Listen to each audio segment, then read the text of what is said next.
नमस्कार, आप सभी एस्पिरेंट्स का कलाम आरएएस के इस प्लेटफॉर्म पर स्वागत है जिसका नाम है answer writing and skill development programme.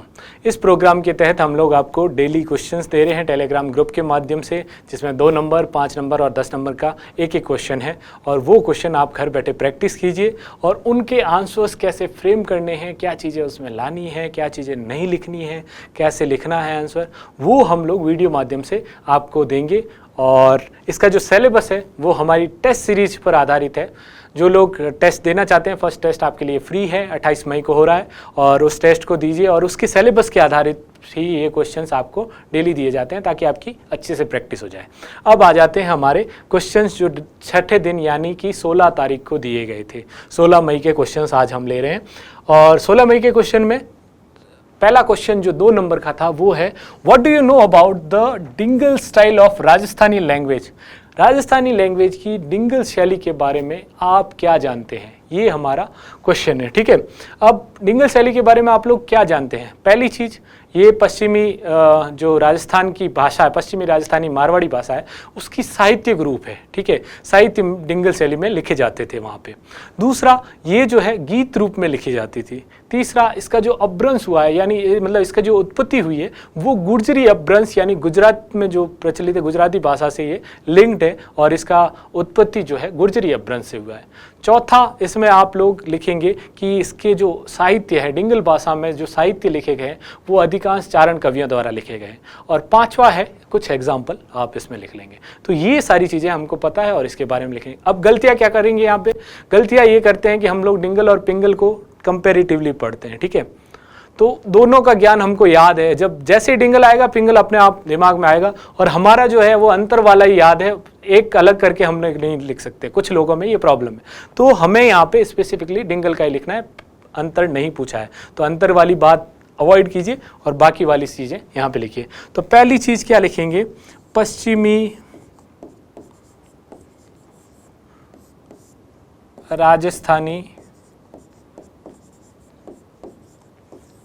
यहाँ पे मारवाड़ी ब्रैकेट में लिख लीजिए, पश्चिमी राजस्थानी भाषा या मारवाड़ी भाषा का साहित्यिक रूप।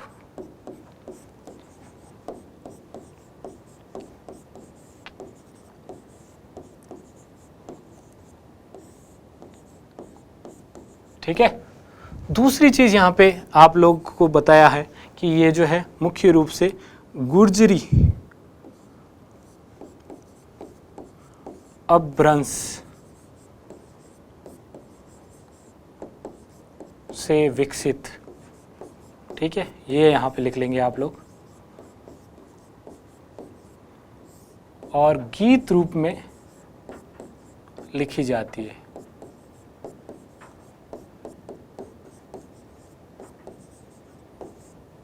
गीत रूप में साहित्य, ये इसकी विशेषता है।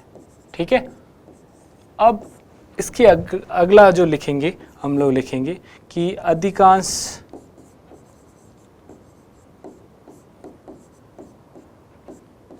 डिंगल साहित्य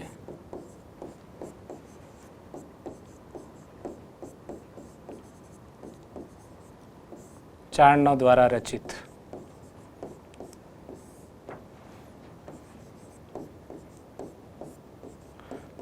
चारण साहित्यकार इस भाषा का उपयोग अपने जो है ग्रंथों में लिख करते थे।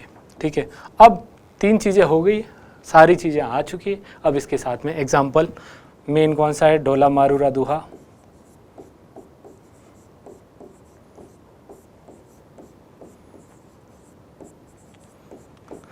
फिर अचलदास खींची वचनिका,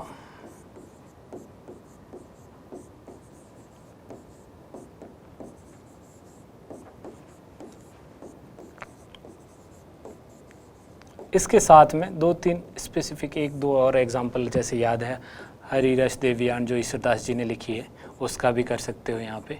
ठीक है, आदि। तो ये आपके आंसर में ये सारी चीज़ें होनी चाहिए। ठीक है, गलती क्या नहीं करनी है वो मैंने आपको बता दिया है। अब अपन बढ़ते हैं 5 नंबर के सवाल पे। 5 नंबर का जो सवाल है ये छठे दिन पे क्या पूछा गया था, वो है mention the efforts made by government to control drug addiction. ठीक है, मेंशन करना है वो एफर्ट्स, सिर्फ एफर्ट्स के नाम डालने हैं, ज़्यादा उसमें डिस्क्राइब नहीं करना, पहली चीज़।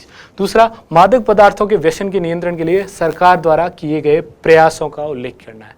अब यहाँ पे देखिए क्या लिखा है, सरकार।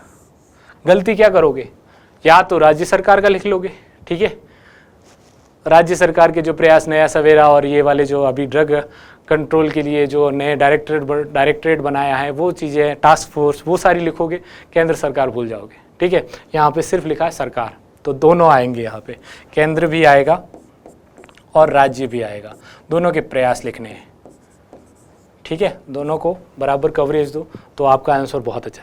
अब एक गलती और यहाँ पे करोगे, वो ये करोगे कि इसके जो कार्यक्रम हैं वो सारे लिख लोगे। जैसे मान लीजिए कि तंबाकू नियंत्रण कार्यक्रम हो गया, प्रोजेक्ट सनराइज हो गया, और उसके अलावा जो राज्य सरकार के हैं, नया सवेरा, नवजीवन, ये सारे लिख दिए आपने, लेकिन मेन चीज़ आप भूल गए। क्या भूल गए, वो भूल गए एनडीपीएस एक्ट, ठीक है, वैधानिक NDPS act, mental health act, ये दोनों आप भूल गए। Narcotics, drugs and psychotropic substances act, ठीक है, जो 1985 का है। मानसिक स्वास्थ्य देखभाल अधिनियम, वो भूल गए। तो ये अगर आप भूल गए तो आपका आंसर पूरा नहीं होगा, फिर नंबर वैसे आएंगे 1.5-2, ठीक है। अब चीज़ें तो सारी मैंने बता दी, प्रोग्राम भी बता दिए और ये जो है अधिनियम भी बता दिए। अब और क्या चीज़ लिखनी रहेगी जो आपके आंसर को, अभी तक आपका आंसर 3 नंबर का हुआ है, मैक्सिमम 3 आ सकते हैं उसमें। अगर आप एक्ट भी लिख दो, केंद्र सरकार के प्रयास, राज्य सरकार के प्रयास, ये सारे लिख दो, और उसके बाद आपके 3 नंबर। अब आपको 4 नंबर का कैसे बनाओगे वो मैं बताता हूँ, ठीक है। आर्टिकल 47 पता है सबको, जिसमें मादक पदार्थों और शराब के प्रतिबंध के लिए राज्य को प्रयास करने के लिए संविधान निर्देश देता है, ठीक है, नीति निर्देशक तत्व में आर्टिकल 47 में। अगर उससे आप अपने आंसर की शुरुआत करोगे तो आप खुद सोचो कि वो आंसर कैसा होगा। अब आंसर की शुरुआत कैसे करते हैं कि संविधान में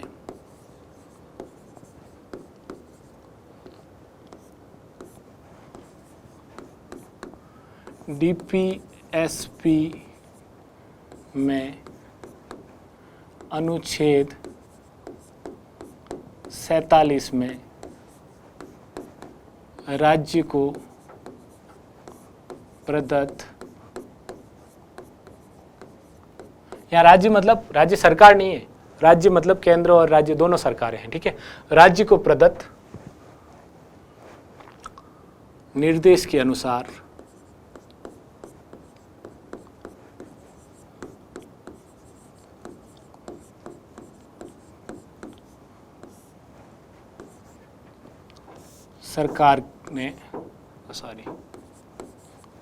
सरकार ने निम्न प्रयास किए।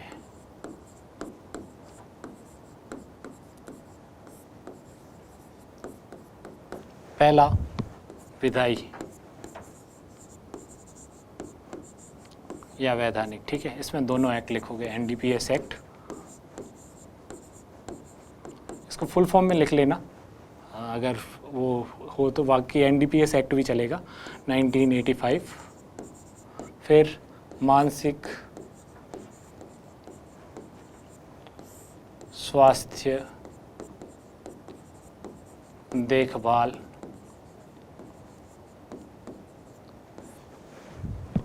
अधिनियम, ये 2017 का है, ठीक है। तो ये दोनों आप विधायी प्रयास में, अब यहाँ पे लिखोगे केंद्र सरकार के प्रयास।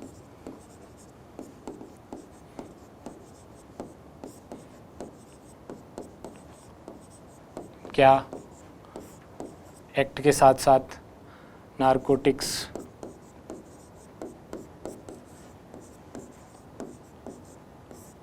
कंट्रोल ब्यूरो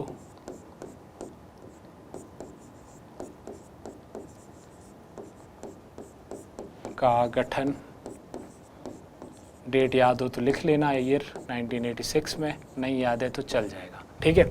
उसके अलावा तंबाकू नियंत्रण कार्यक्रम,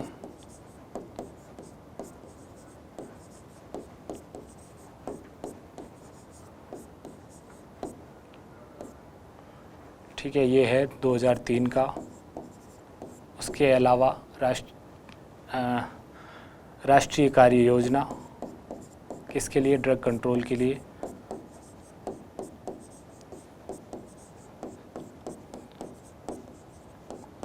दो 2017 से 25 तक ये आपके मेन जो है कार्य। इसके अलावा निदान पोर्टल, इसको थोड़ा सा आप लोग ब्रैकेट में ये लिख लेना कि ड्रग तस्करी से रिलेटेड, तस्करी से संबंधित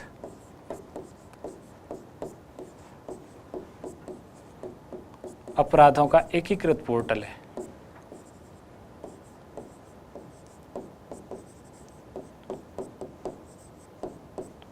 एकीकृत पोर्टल, ठीक है, या निदान पोर्टल लिख लोगे तो भी एक बार हो जाएगा मामला। अब इसके अलावा अब राज्य सरकार के प्रयास करोगे, और एक दो प्रयास अगर आपको याद है तो और ऐड कर सकते हो, लेकिन आपके पास स्पेस जो है वो इतना ही है। राज्य सरकार के प्रयास,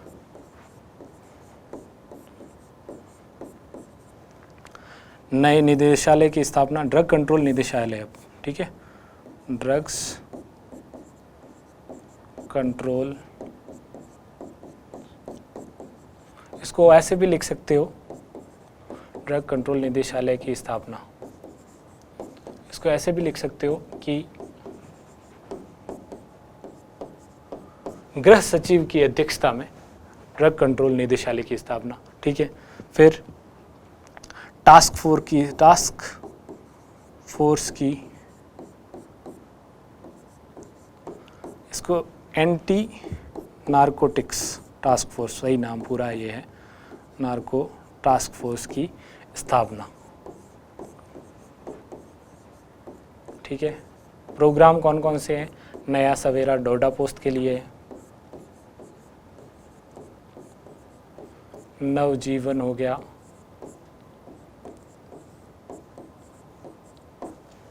ठीक है। इसमें भी आप साथ में ऐड कर सकते हो, केंद्र वाले में प्रोजेक्ट सनराइज ऐड कर सकते हो, बट इतना जो है आपके एनफ होगा, ठीक है। तो ये वाली जो चीज़ है ना कि स्टार्टिंग में अपने जो संविधान के आर्टिकल्स हैं, जो डीपीएसपी हुआ, जो मौलिक अधिकार हुआ, इनका उपयोग करना आप लोग सीखिए, ठीक है। या फिर किसी के कथन, जैसे महात्मा गांधी को यूज़ कर सकते हो, यहाँ पे उनका कोई कथन है व्यसन के लिए या उससे रिलेटेड, तो उसको आप यहाँ पे यूज़ करके स्टार्टिंग इतनी वो, लेकिन वो होना क्रक्स में चाहिए। ये नहीं कि आप 3 लाइन में महात्मा गांधी जी का कथन ही लिख रहे हो, वो गलत हो जाएगा। आपको लिखना ऐसा है, वो क्रक्स में यूज़ करना है, ठीक है। तो ये ध्यान रखो। और अब आ जाते हैं 10 नंबर का क्वेश्चन के लिए। 10 नंबर का जो हमारा क्वेश्चन है वो है describe in the details the efforts made by the government of Rajasthan for wild life conservation, ठीक है। राजस्थान सरकार द्वारा वन्य जीव संरक्षण के लिए जो प्रयास है उनका विस्तार से वर्णन करना है, ठीक है।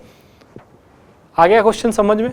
अब देखिए पूछा क्या है, राजस्थान सरकार, तो भारत सरकार के जो प्रयास है ना उसको ज़्यादा वरीयता नहीं देनी है, उस हमें जो है अपना क्वेश्चन जो है, अपना आंसर जो है इसी पे फोकस रखना है, राजस्थान सरकार के वन्य जीव संरक्षण के लिए जो हमारे प्रयास है उनके, ठीक है।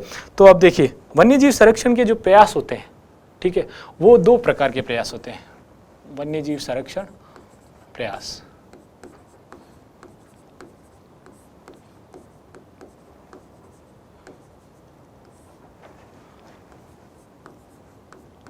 ये आपके सोचने के तरीके को मैं बदल रहा हूँ। अब ये एक तो आप ये करोगे कि आप स्टार्टिंग में सीधा लिखोगे वन्य जीव के इनके लिए जो है राजस्थान सरकार ने बहुत सारे प्रयास किए हैं, उनमें निम्नलिखित है। जैसे स्टार्ट लिखोगे कोई एक्ट का याद आ गया, फिर अपने ये जो है आरक्षित क्षेत्र, वन क्षेत्र, ये सारे लिखोगे, वाइल्ड लाइफ सेंचुरी इतनी है, टाइगर रिजर्व इतने हैं, ये सारा लिखा, मृग वन इतने हैं, और उसके बाद में कुछ जंतु वाले का लिख दिया, कोई प्रोजेक्ट याद आ गया, प्रोजेक्ट लेपर्ड है, प्रोजेक्ट ये जो है कैप्टिव ब्रीडिंग का काम कर रहे हैं, ठीक है, प्रोजेक्ट बस्टर्ड है, ये सारा लिख के आपने लिख दिया। नंबर आपके कितने आएंगे? 4। क्यों? क्योंकि आपको सब जानकारी होने के बावजूद भी आपने उसका यूज़ नहीं किया। तो ये तरीका मैं आप लोगों के लिए डेवलप जो है हमारी टीम करवाएगी। वो अब देखिए वन्यजीव संरक्षण के प्रयास आप सबने पढ़े हैं, कैसे होते हैं? 2 टाइप के प्रयास होते हैं, एक होता है इन सीटू यानी स्वस्थाने, एक होता है एक्स सीटू, ठीक है, यानी बहिस्थाने। इन सीटू में जहां उसका प्राकृतिक पर्यावास है उसी का संरक्षण करते हैं, वहीं पे संरक्षण करते हैं। एक्स सीटू उसके प्राकृतिक पर्यावास से बाहर लाके उसका जो है संरक्षण किया जाता है, सिर्फ इतना ही डिफरेंस है। जैसे एग्जांपल दे दूं, इन सीटू का हो गया मान लीजिए अपना जो टाइगर रिजर्व है, तो वो एरिया उसका प्राकृतिक पर्यावास स्थल है, उस एरिया को ही हम लोगों ने मानव जो हस्तक्षेप है उसको कम करने के लिए उसको संरक्षित क्षेत्र घोषित कर दिया, ये इन सीटू का हो गया। एक्स सीटू में जैसे कोई जंतुआलय हुआ, ठीक है, वहाँ पे ले जाके जंतुओं को रख दिया, और या फिर कोई जीन पूल सेंटर हुआ, तो ये सारे एक्स सीटू के, ठीक है। तो अब अपन जो अप्रोच है वो कैसी रखो कि राजस्थान, यहीं पे लिख दो ऊपर में ही, राजस्थान सरकार के या राजस्थान के वन्यजीव संरक्षण के लिए प्रयास, ठीक है। इन सीटू में यहाँ पे आप लिखो राजस्थान सरकार द्वारा 3 राष्ट्रीय पार्क,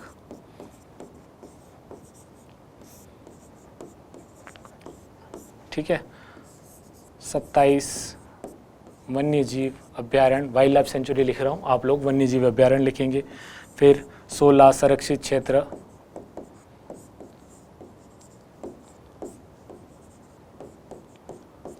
4 टाइगर रिजर्व, बाघ संरक्षित क्षेत्र या वो लिख लीजिए बाघ रिजर्व, 7 मृग वन, और 33 आखेट निषेध क्षेत्र। तो ये सारी डिटेल इसमें लिख दीजिए, घोषित किए गए हैं, ठीक है।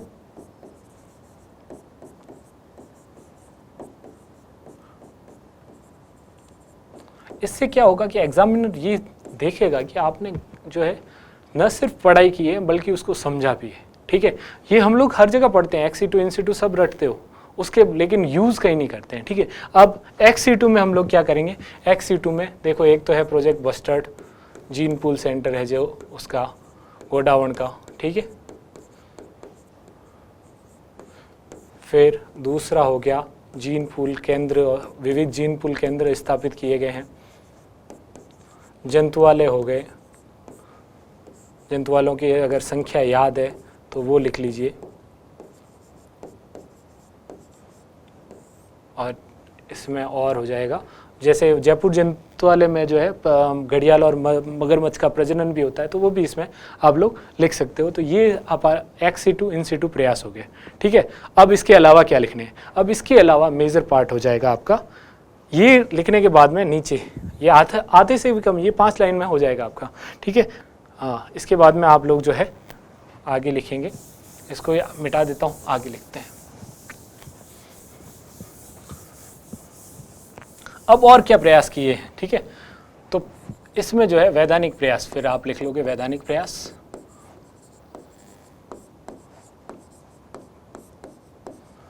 फिर इसमें लिखोगे राजस्थान वन्य पक्षी संरक्षण अधिनियम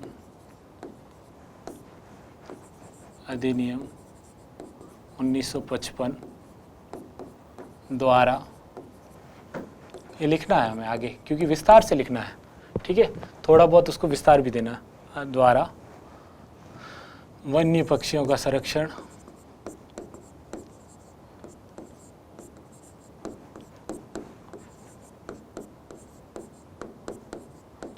हेतु प्रयास,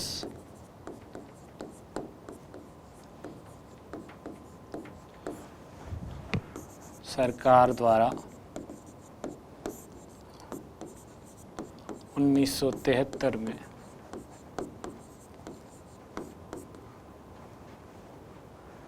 वन्यजीव अधिनियम, केंद्रीय वन्यजीव अधिनियम भी लिख सकते हो, वन्यजीव अधिनियम 1972 को लागू किया गया।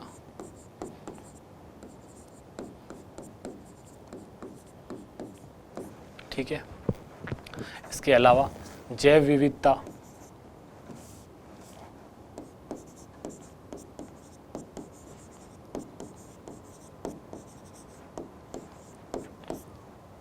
अधिनियम को भी लागू किया गया।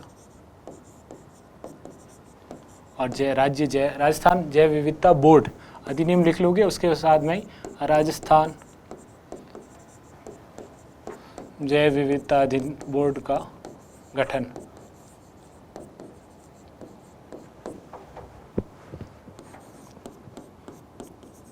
बोर्ड का गठन। फिर लिखोगे आप घास भूमि क्षेत्र में, या तो वैसा लिख दो या फिर ऐसा लिख दो गोडावण के संरक्षण के लिए, या इसको थोड़ा सा और इफेक्टिव विलुप्ति के कगार पर, संकटापन मत लिखो, विलुप्ति के कगार पर, विलुप्ति के कगार पर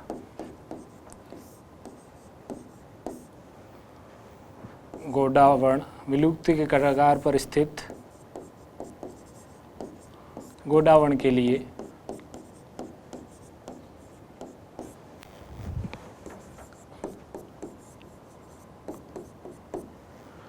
कैप्टिव ब्रीडिंग सेंटर लिख सकते हो, या प्रोजेक्ट बस्टर्ड भी लिख सकते हो। प्रोजेक्ट बस्टर्ड के तहत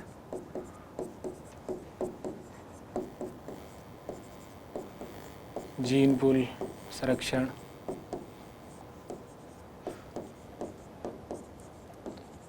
ठीक है। तो ये हो गया। इसके अलावा 2018 में राज्य सरकार द्वारा 2018 में प्रोजेक्ट लेपर्ड, इसमें आप साथ में और लिख लेना कि लेपर्ड के संरक्षण के लिए, ठीक है। तो ये आपका जो है, और फिर एक और घड़ियालों के संरक्षण के लिए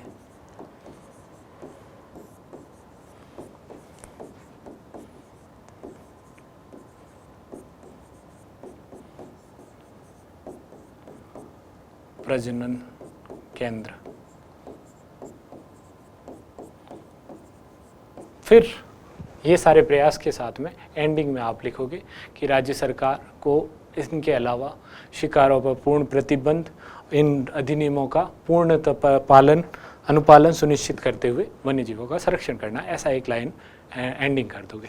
तो ये आपका आंसर जो है पूरा हो जाएगा। देखिए इसमें राजस्थान सरकार के अधिनियम भी आ गए, एक्ट भी आ गए, आपके विधायी प्रावधान भी हो गए, फिर उसके अलावा जो है ये अधिनियम हो गया। इसके बाद में ये अन्य प्रयास में, यहाँ पे अन्य प्रयास लिख लीजिए, ठीक है, या प्रोजेक्ट हो गए, ये आपके हो गए। साथ साथ में आपने जो पहले वो लिखा था कि x c two in c two में बांटकर, और इस तरह आपका जो क्वेश्चन जो है पूरे अच्छे से अटैम्प्ट होगा और आपको मैक्सिमम मार्क्स जितना एग्जामिनर अवॉर्ड कर सकता है वो आपको करेगा। तो इस तरह की तैयारी अपने रखिए, और ये आपके आंसर्स में कैसे धीरे धीरे डेवलप होगा, तो इसके लिए हमेशा जुड़े रहिए और इन क्वेश्चंस को कैसे हैंडल करना है वो मैं बताता रहूँगा। Thank you very much.